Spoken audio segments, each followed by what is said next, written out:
What would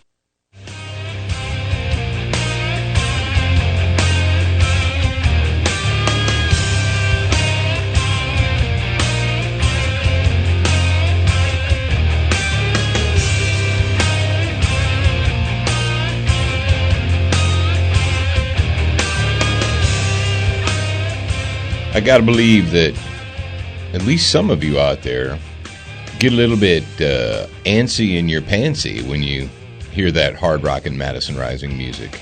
Don't you, Jared? You get a little antsy in your pantsy when you hear that music? I am antsy in my pantsy right now as we speak. You get all pumped up and ready to go. You get a little bit of adrenaline rush there, thinking, "Ooh, it's time.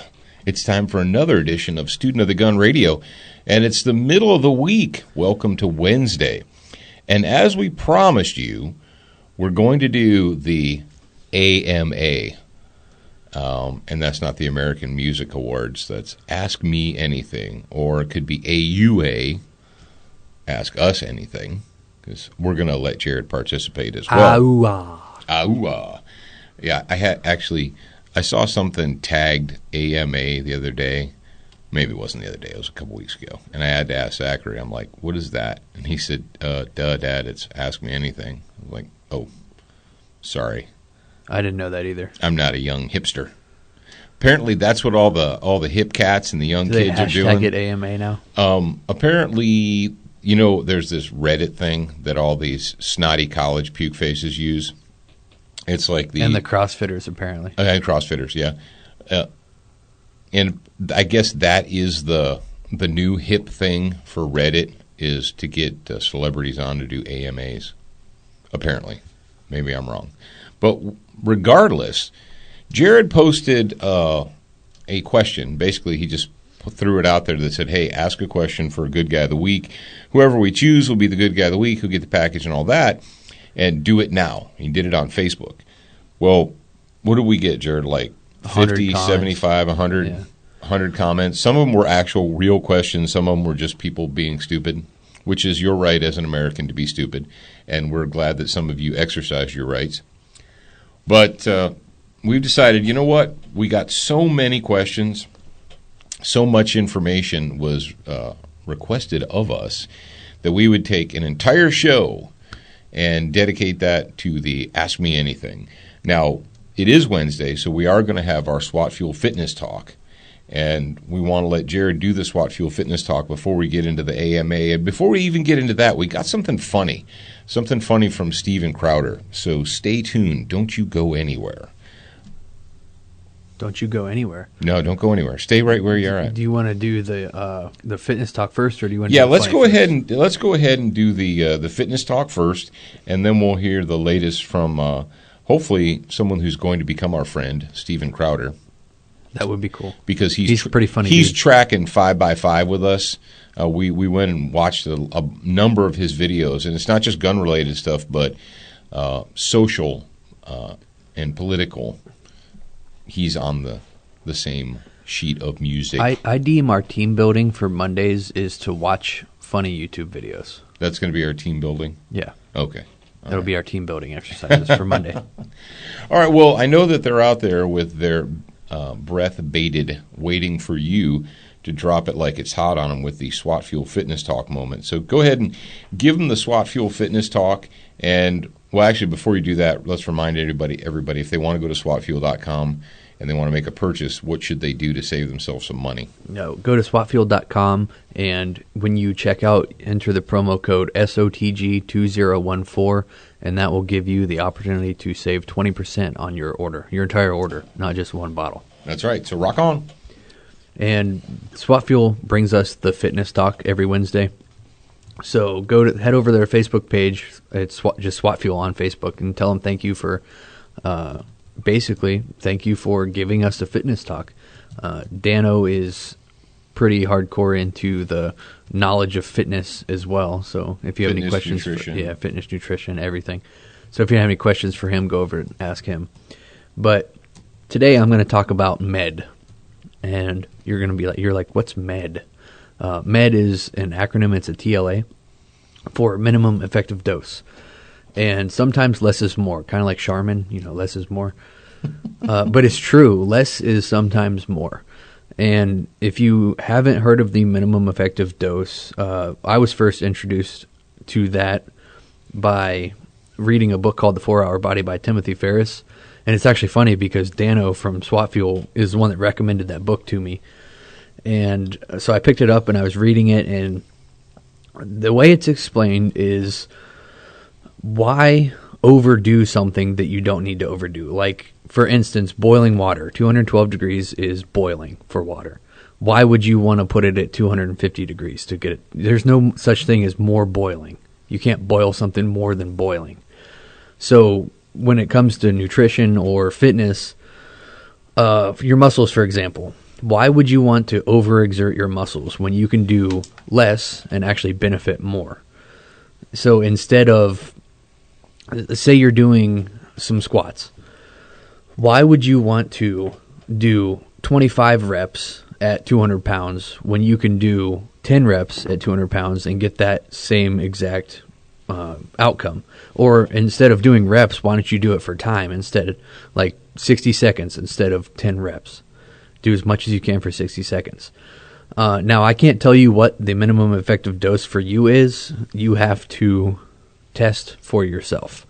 So change up your routine, and that goes back to the Conjugate Method of Training by Louis Simmons. Change up your training and figure out what works for you, and then do what works and don't do what doesn't. So that's this week's is minimum effective dose.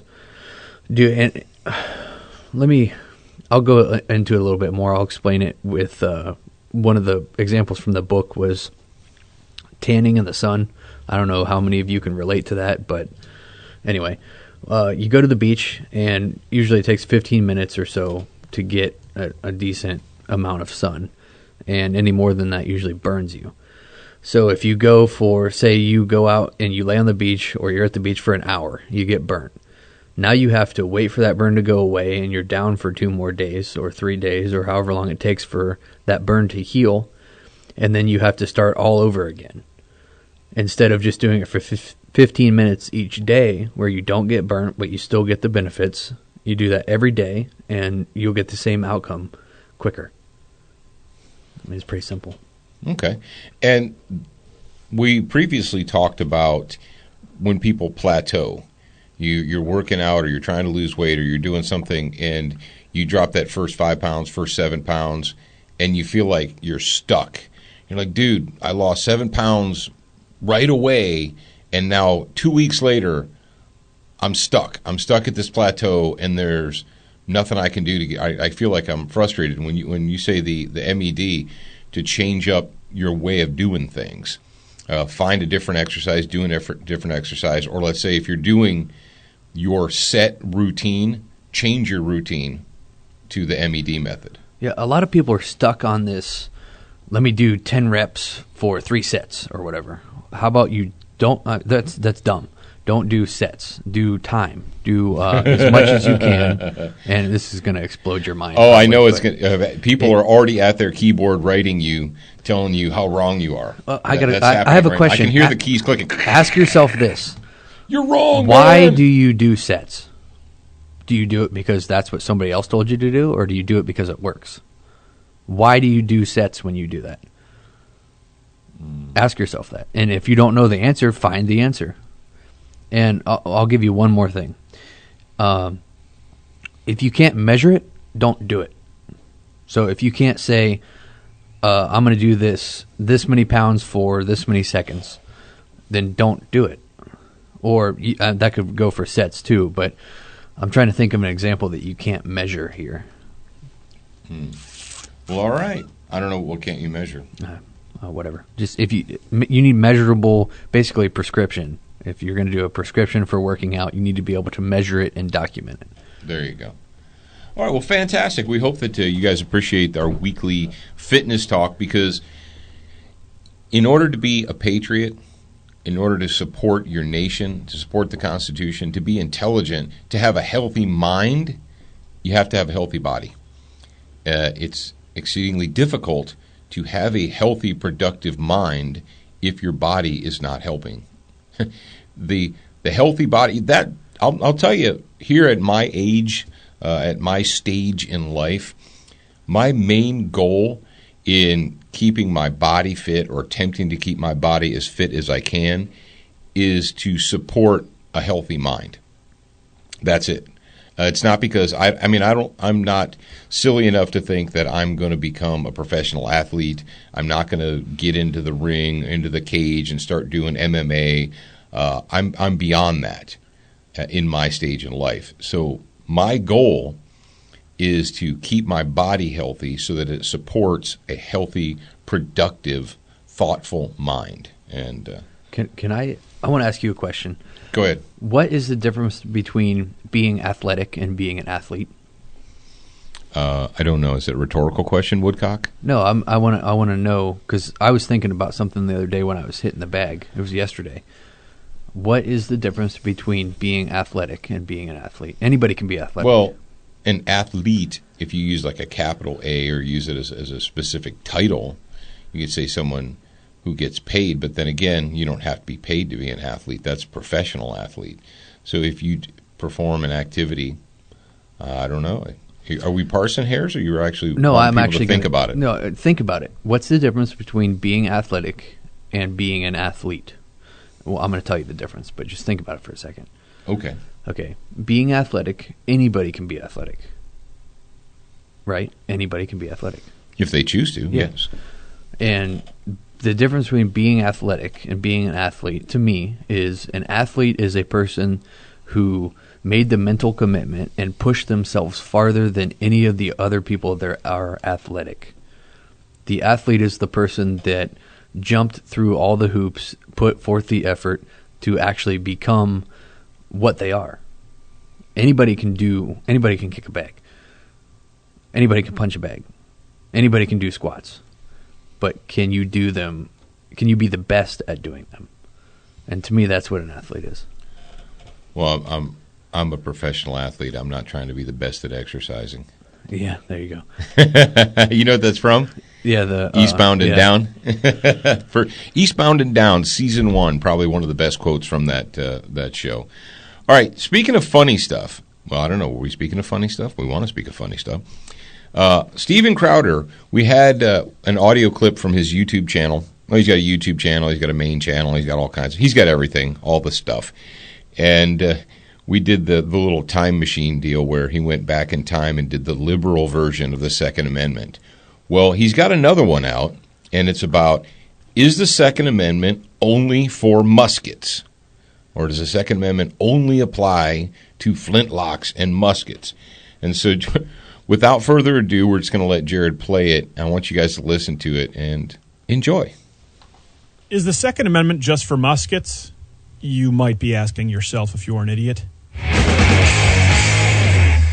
So we've heard the argument countless times from gun control advocates. I think the Second Amendment is in the Constitution so that we can have muskets. Rosie O'Donnell. When the British people come over in 1800. We used to have those guns when we were, back in the day when you needed to go hunt and everything like that. You don't need those guns nowadays. Again, the argument here is that the Second Amendment exists so Americans can overthrow the government. Rachel Maddow. That is a view. It is a radical view. Well, this is what they had in mind when they wrote the Second Amendment. A single-shot firearm that takes a bit of work to reload. The problem is that they're dead wrong. It's wrong.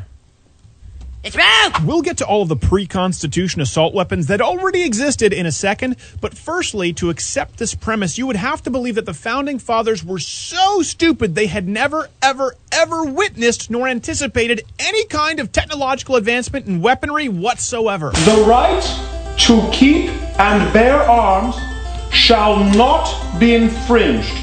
What if guns get, way bigger than today? Well, I hadn't thought about that.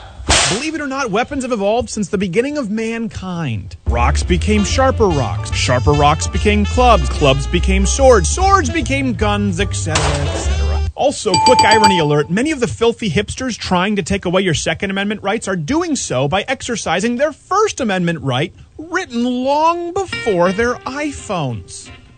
Send. But finally, the good stuff, the guns. Turns out by the time the Second Amendment was written, many assault weapons already existed. Take the Belton flintlocks, for instance, which was created during the Revolutionary War and can fire 20 or so rounds in the pull of one trigger in about 5 seconds. Or the Girandoni air rifle, where a 22 high-capacity round magazine could be fired in about 30 seconds. Again, this was created during the Revolutionary War and was actually later used by Thomas Jefferson to famously outfit the Lewis and Clark expedition. No, Lewis and Clark. Now, Shannon, there's your musket cleaned. Now you clean mine. Or even the Puckle gun, an early Gatling gun that was developed over 60 years before the Revolutionary War. Heck, even the pepper box revolvers could hold over 20 rounds and were developed hundreds of years before the Constitution. By the way, not only were the Founding Fathers aware of these guns, they were fans, for crying out loud. And the Second Amendment didn't just apply to guns, but full-on artillery. Here's a letter of marque and reprisal signed by President Madison for a privately owned ship carrying cannons that was authorized to attack enemy shipping. These were not muskets, and the Founding Fathers didn't give no craps. They were the action heroes of their day. Go ahead. Make my day. The disease, and I'm the cure. Hasta la vista, baby. It's time to party. Tea party. The most important takeaway here is, contrary to popular opinion, even though the Second Amendment was written to literally include all weapons, the more you dive into it and understand its historical context, the more you see that the Founding Fathers expressly wrote it to include technologically advanced, effective weaponry. So anytime a silly leftist tries to feed you the argument of how the Second Amendment was for muskets, send them this video, because it's done. It's over now. End of debate. Stop trying to misinform America, you filthy hippies. If you like this video, subscribe or watch my previous installment on the Second Amendment. All right, hippies. If you want a link to the Louder with Crowder video, if you want to watch it, and you know you do, in case you haven't already, go to studentofthegunradio.com, and we put all of the show links. All the links to the stories that we use in the show are right there at your little fingertips on studentofthegunradio.com. All right. Okay, hippie, are you ready? I am ready. All right. Well, this next segment of Student of the Gun is going to be brought to you by XS Sights, the fastest sights in any light. Brownells. If you have a gun, Brownells has something for you. Check them out at brownells.com. And, of course, Velocity Triggers, designed for precision. Check them out at velocitytriggers.com or go to their Facebook page and give them a like. All right, okay. Jared has got the link over there, and this is kind of how we're going to do it as he finishes sipping his coffee from his super awesome Blackwater coffee mug. That's the original Blackwater, not the watered-down version that we got years later, but the original hardcore Feared Mercenary version. And what does that cup say? Speaking of Blackwater, who do we have talking on the bonus hour this week? Oh, that's right. We're going to have Ben Mookie Thomas, an exclusive interview with Ben Mookie Thomas, and that's going to be a part of the bonus hour, the grad program hour on Friday. So, if you guys have seen the videos that we put up on the blog, studentofthegun.com/blog or studentofthegun.com, and click on the little blog tab. With him and John Willis, you'll understand why he's going to be in the bonus hour first. Yeah. So is this week when the grad program gets the tactical tutor, or is it next week? It's still the middle of February, crazy. It's not March yet. Calm down. Take a deep breath. They're antsy. They're antsy in their pantsy, remember? They're antsy in their pantsy? All right. Yeah. All right, well, Jared's going to read the questions, and then we're going to address them. Okay. Are you ready? Yeah. The first question is from Chuck Middleton. He says, what's the most comfortable but effective CCW? The one you have on you? Yep, that is correct. I can say ass on the radio. Can you say ass on the radio? Why are we allowing the ass clown in chief and his cronies to take our country down from the inside? Why are we allowing that? Because the vast majority of people in the United States of America are weak-willed and they're comfortable slaves. And they're so comfortable that they're afraid to do anything that would jeopardize their comfort. And fighting for your nation and would require effort and effort takes away your comfort. And that is why. Because people don't want to be uncomfortable. They've been convinced that their comfort is more important than anything else in the world. And that's going to be great until the knife blade touches your neck. Yep. That question was from Chris Schmidt. And all these questions are posted on facebook.com/studentofthegun. The next one, we answered this one as a good guy question, so I'll skip that one. That one's from Jeremy Manley. Ray O'Shields, what are the pros and cons of 5.56 versus 300 Blackout? The 5.56 is readily available. It's a multi-purpose cartridge. It works really well. It has a proven track record. The 300 Blackout, if you want to shoot a 200 grain bullet almost completely silently, you can do that. The cons with the 300 Blackout is the subsonic ammunition has a trajectory like a rainbow. It drops really fast. Also, the subsonic loads have this tendency not to open up. The bullets don't really open up. They just impact like a 900 feet per second full metal jacket bullet, regardless of the bullet design. I've shot live animals, and I know a lot of other people who've shot live animals in tissue testing with the subsonics and the supersonics. And subsonic ammunition, here's the deal with the Blackout. If you have a can and you want to shoot it really super quietly, use subsonic ammo, and you can do that. If you don't have a can, there's no point in buying the subsonic ammo because it's still going to go boom and make that loud noise. So you might as well buy the supersonic 300 Blackout ammunition. The supersonic ammunition seems to work okay on living tissue, but the 5.56 or 223 it's a little bit more, well, it's way more practical and universal despite what's currently going on in the United States. This question is from Jared Markle, and it's not written on this thread because I just thought of it. Why in the same week, which was last week, I believe. Yeah, last week. How is it possible that a federal judge, I believe, ruled interstate handgun sales ban unconstitutional, but in that same week, the ATF puts out something where they want to puts out the memorandum that they're going to ban how is that possible? I don't understand. Well, because they don't have any oversight. They've just decided that they're going to do what they want. Okay. I just wondered. I just thought about that. It's happened the same week within a couple days of each other. Yep. Velocity Trigger says, what is democide? That's going to be a whole show topic. Got to get. Oh, Miles says the government likes to call it ROE. Return on equity. I'll answer the question, though, real quick, though. Democide is defined as a term for, and this is actually a relatively new term, but according to the Wikipedia, and I could go in, and there's also a University of Hawaii, essentially it's murder committed by government, genocide, politicide, mass murder, and so forth. So that is what democide is. It's being killed by your government.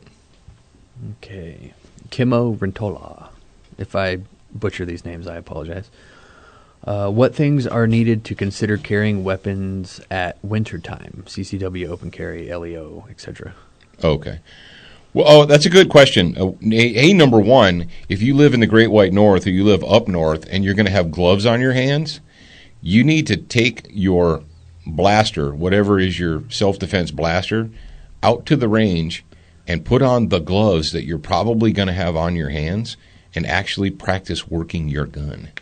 And if you find, for the love of all that is holy, don't cut off the most important finger of the glove. Well, no, people don't do that with winter gloves because they're not that stupid, because they understand that their hands will be cold. No, it's just tactical dorks that do that. But folks, yeah, if you're going to be wearing gloves, you say, oh, I got this really good pair of gloves. I got these nice gloves. They're nice and warm and fuzzy, and they keep my hands warm. Rock on. Can you operate your designated blaster with those gloves on? Yes or no? If the answer is no, you need to come up with another way. What was the brand? You don't remember because you're just a young puppy. Isotoners, that's it. I was trying to think of the gloves that Dan Marino was selling that he used to pimp. Dan Marino used to pimp isotoner gloves. And way back when, probably 20-plus years ago, when I became a cop, and I needed to wear gloves to be a cop because it was cold in the wintertime, but I still needed to be able to shoot my gun, what I did is I went out and bought isotoner gloves because they were warm, but they were thin, and they had the rough, grippy stuff on the palms and the fingers so I could actually shoot with them. Now, if you're going to carry normal, most people normally carry a strong side hip holster. Well, if you have a big, heavy coat over on top of your strong side hip holster, it's kind of hard to get to it, isn't it? So you can either leave the jacket unzipped or unbuttoned, which doesn't really work to keep you warm, or you can switch and you can start putting guns in your big, deep jacket pockets. And that's something that I did in the wintertime. I would wear a normal gun, and then I would also have a gun in a front right pocket. Now, if you're going to pocket carry a gun, I don't care if it's a Shield, if it's a G26, if it's a, any of the number of J-frames or what have you, you need to cover that thing with something. We don't put guns, well, it's in my pocket, so it's covered. No, that doesn't count. Sorry. You need to cover the trigger with something, some type of, pocket scabbard or, they call them holsters. Pocket holsters. They call them pocket holsters. I always find the use of the term pocket holster weird because it's not really a holster. I guess it is, whatever. But you know what I'm talking about. And we've spoken previously on the show about it. There's a lot of companies out there that make pocket holsters or gun scabbards or what have you. And in my personal, humble opinion, Tough Products probably makes the best ones out there. Yeah, they might cost $2 more than the next knockoff brand, but it's worth it. Is it $2 worth it? I think so. If you're going to pocket carry, put that gun in something so that the trigger is always protected so you don't negligently or accidentally put something on the trigger or into the trigger guard when it shouldn't be. Oh, also, if you're going to pocket carry, that pocket is for the gun and the gun only. Do not put... don't put any kind of keys or change or anything else. So if you're going to pocket carry, that gun goes, the pocket is for the gun and the gun only. All right, what's the next question there? The next question is, why are people messaging me on Facebook while I'm trying to record radio? I don't know. That's craziness. I thought you had I thought that was my your time is up. It was. Move on. 10 seconds. All you old guys in the audience and you old girls will know this. Do you guys remember when you had records, the audio books? Jared, do you know this? That they had audio books that as a little kid you could get, like Disney books, and you got a record album and you had a book. And you would put the record album on and you would start playing it, and it would say, Baloo is in the jungle with Mowgli, and then it'd say, boop, turn the page. Turn the page. You don't remember that at all, do you? You don't remember the boop, turn the page. Did you ever have those when you were a little kid? I think it was a book on tape. Yeah, I remember that for books on tape, but not You records. didn't have to turn the page. For books on tape? Did you? Did you have books on tape? I remember something. Well, you follow along in the colored picture book, and it goes bling, turn the page. I had something when I was little that did that, but I don't think it was a record. Actually, I know it wasn't a record. You didn't have records when you were little. I know, that's what I'm saying. So it had to be a book on tape or something. Or maybe it was a disc, a CD. Whatever. I'm sorry for that hard right turn, folks. What's the next question, Hippie? Oh, the next question is... Turn the page. Yeah. Is concealed carry insurance a good idea? I've seen several companies offering it. What's your thought? And that question is asked by Stephen Blackwell and Nate I love Hicks. Really? Yeah. Turn the page. All right. Well, the answer is, yeah, concealed carry insurance is a good idea. Who should you get it from? I can't tell you that. There's a lot of different companies out there. We're not affiliated with any of them specifically. I know that U.S. Concealed Carry is one of them. The NRA has insurance for gun owners and gun carriers as well. U.S. Law Shield, that used to be, well, I guess it's Texas Law Shield in the Republic of Texas. And then they also have an affiliate program called U.S. Law Shield. So you can check those guys out. As far as which one do I personally recommend, I don't have a specific one that I personally recommend. But I would say, number one, look into your homeowner's insurance policy first, because most homeowners insurance policies cover justifiable use of force. So you're going to look. That's basically your default or your go-to is your basic blanket policy as a homeowner. What's next? Next is, why does Paul still use acronyms instead of just cursing in the grad program? That's from Miles Cook. Just for fun. You're welcome. Okay. Timothy John Larson says, when looking at taking training classes, what type of class, medical, pistol, rifle, force on force, etc., should be taken first, and what order should the other classes be taken in? That's actually kind of a legit question. Well, what would your priority be? My priority? Well, it depends. Priorities will depend on person to person. He's asking you this question. What's your priority? What I would do? Well, number one, the medical class obviously is important because you're more likely to have to use your medical training or emergency medical training than you are to use your gun, hopefully. And if you live in an area where you're more likely to have to shoot someone than be involved in a car accident, you need to move. But the medical is good because it's universal. It works anywhere on anything. It's not just gunfights. It's car accidents. It's bicycle accidents. It's anything. Anytime someone is bleeding and has red stuff pumping out of them. So a medical class is a good solid base. Obviously, if you're going to conceal carry or you're considering concealed carrying, you want to take some type of a handgun class or a class that's based around fighting pistol or fighting with a pistol. Unfortunately, most people, in the United States, we have this idea that if I purchase a product, I purchase my gun and then I go buy 50 rounds of Winchester white box training ammo. I take the new gun to the range and I shoot the 50 rounds through it and I high-five my buddy. Woo! I did not put a hole in myself. I am good to go. I am now a gunfighter. And you take your gun home and you load it and you stick it in a drawer or what have you, and you call it good and you say, I know what I'm going to do. Well, shooting a gun is only a small part of the overall self-defense plan. So you really need to get into a class that talks about more than just marksmanship, that talks about mindset, tactics, and, we've said it before, almost anybody can teach you how to shoot. Some people teach when to shoot, and almost no classes teach what now. Okay, I shot. It was justifiable. The shooting is over with.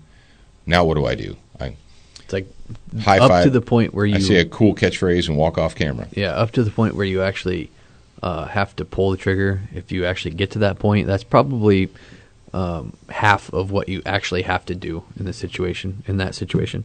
Yeah. Keep yourself alive. Make sure that good guys stay alive, and then you have to deal with everything else. And it's this in the real world, you can't just pretend it doesn't exist. You have to deal with it. And there are lots of classes out there, lots of schools in the United States of America that do teach you the what now. Tactical Response is one of them. TDI Ohio. Any class by John Farnham is a good class to get into. Obviously, Student of the Gun University, we talk about that during the Armed Living DVD and during our live classes. We've got the Armed Living Enhanced Concealed Carry class coming up here at the very beginning of March. If you want to jump in on something like that, you can just go to the SOTGU.com and click on it and jump in. What's the next one? Next one is, what is the best concealed carry option for jogging/running? Jogging/running. Or is it yogging? Is it a soft J? It might be a soft J. Might be yogging. Apparently it's supposed to be fun. No, a lot of folks have said, well, I'm wearing shorts and a T-shirt or shorts and a tank top and running shoes and little shorty socks, and that's it. So I'm good to go. You're not really good to go because now you're disarmed. What's the best? I can't really tell you what the best is. There are different things you can do. You can use belly bands. You can use arm bands. If you guys listened back when I was... when we didn't have the gym, did we? We didn't have this gym. No, that was before we moved into this building and had our own place. I used to go to a place here on the Gulf Coast called eFitness, and I just had like these swim trunk type things that had belt loops, I wore my Crossbreed while I was working out, and I did a bunch of stuff there. I ran with the weight sled thing that they had there, and I didn't go for like long runs with it. So yeah, I mean, if you did long runs, a waistband carry is not going to work. Ankle carry. Yeah, ankle carry. Well, you could do it if you had two. Well, that is a tough thing, and some people have just given up, and they're like, well, I can't do it, so I won't. I would not recommend that route. I would recommend either a belly band or something of that nature. If you don't mind running with a pack on, you could get away with some type of pack like that. It's going to be difficult. You're better, or it's relatively easy. Someone said the other day, I don't know if it was a similar question to this one or if it was on the thing about what can I do in the gym, right? I'm in that PF place that where you can just sign up online and then never go and just give them your money and get free, just except on pizza day. You want to go get free pizza on that day. But somebody asked me, well, what am I supposed to do? How I can't really carry in the gym or if I'm in gym clothes. There are a lot of cargo shorts and, like Jared said, swim trunk type of shorts that do have pockets in them, and you can work out that they're loosely cut enough that you could do leg exercises and what have you. If you really try, if you put some effort into it, you'll be able to find clothing that is both stretchy and comfortable, that has pockets in it or what have you, and you can pocket carry a gun or have something in your pocket to use. I'd say that probably the best thing for a guy jogging would be to get one of those belly band kind of a holster deals and put something lightweight in it, a gun that's less than a pound. If it's more than a pound, it's going to bounce around on you. And then women, I don't know what to tell you, women. You can do the same thing. You can do the same thing. You can do belly bands or what have you. Or the Buscadero, or what was that? What was the thing that one of the chicks recommended to us? Or was it Julie? For running? I don't know. She that like corset holster. I don't know. I don't know if you could run in that, but why not? Yeah, I don't think that'd be very comfortable. But if you don't, if you teach you to breathe really well, though. Yeah, that's right. If you people say, well, no one's going to mess with me when I'm jogging. I mean, I'm just out on the trail having a good time, improving my physical health. No one's going to mess with me there. Yeah, that's usually where it happens. Until they do. Well, let's move on to the next question. How important is a blade in your EDC, fixed or folder? Very important. If you're an adult male and you leave home every day without a knife, you are wrong, and you need to fix yourself. You understand, boy, my company. I'm not. Shut up. You're wrong. You want to be metrosexual, or do you want to be a man? Oh, you want to be a man? Okay. Then you need to have a knife on you all the time, everywhere you go. It is a tool. It is not necessary. And what's funny is people that live in states, in these communist enclaves, have told me that they carry two knives. They carry one knife for utility purposes, and then they keep another one for self-defense purposes because they can't carry a gun because they're forbidden to carry a gun, or it's really difficult. And they're like, well, what do you do? And I'm like, I carry a gun. And I also carry a knife. And a knife is an invaluable tool. I mean, I find it just amazing. This isn't the first time I've had this conversation. This is nowhere near the first time this has come up. For 20 plus years, I've encountered people that didn't carry knives or thought it was silly or couldn't figure out why. And these are the same knuckleheads that know that you carry a knife, and every time they have a cutting chore, they're like, hey man, let me borrow your knife. And you know what I say to them now? I say, where's yours? Oh, I don't have a knife, or I don't carry it, or I'm like, well, I guess you're going to have to chew that open then, aren't you? Oh, you're hardcore. Yeah. You know what a gear enabler is? Let me tell you what a gear enabler is. This was one of the little lessons I used to teach to the little skulls full of mush in the military when I was teaching them. A gear enabler is the guy who always has the stuff he needs. He's the prepared guy. He's the Boy Scout. He's the one that everybody makes fun of because he's silly. Oh, he carries all this gear and he has this stuff. And then when they get to wherever they're at, in the field, in a real-life situation, they're like, hey, man, let me borrow your blah, blah, blah, blah, blah, whatever it is. Let me borrow your light. Let me borrow your knife. Let me borrow your whatever. if you let them do it, here's what you're doing. You're enabling them to continue to be wrong, and they're never going to fix themselves. So that's all I had to say about that. That question came from Randall Holland, and he loves his wife. You know how I know? Why? Because his profile picture says it. Aww. It has fine print, too. But I can't read that. All I can read is I love my wife. Oh, okay. Well, cool. Oh, next question comes from Daniel Wilson. Why? Would the Founding Fathers be shooting by now? The easy answer is yes. Next question, Rod Gwynn. This is good. Why are we on Facebook asking questions when we could be at the range? Well, there you go. I'll tell you why, because we can't always go to the range. There you go. That was a good answer. John LeBlanc says, I'm always hearing... What does that say? I don't know. What does it say? You're reading the question. Hold on. I can't. Oh, and to the knife question, folder, or what have you, the best, most convenient is a clip knife, a one-hand opening clip knife, whether it's from Cold Steel or Spyderco or Benchmade or whomever your favorite knife maker is. But do yourself a favor. Buy a knife from a quality manufacturer. Don't buy these gun show made in Taiwan. It was only $9. Yeah, that's what it's not even worth $9. Okay, I think I found it again. All right, you found it again. The little Go ahead. thingy refreshed. I hate when it does that. Oh, computers. John LeBlanc. Yeah, there it is. Okay. I'm always hearing SMAT politics. Is that how you pronounce that? SMAT. I don't know. How do you spell it? It's a northern term, SMAHT. It's like witty or something, I think. Okay, rock on. Anyway, I'm always hearing SMAT politicians say you don't need more smart. Smart. Oh, he's saying smart. Smart. Like Boston. I never like Boston smart. Yeah, because I don't use that word. But anyway, say you don't need more than 10 rounds in a magazine. I'd like to know how they know what kind of shot I am or anybody is. They don't. It's just arbitrary. They just pulled that out of their butts. At one point in time, someone's like, "Oh, here's actually what they did," and this has been going on for 20 plus years. Is they focus grouped and they surveyed, and they came up with a number that they thought would be reasonable enough. That because they knew if they went too low of a number, that people would push back and say, "No, that's bullcrap. We're not going for that."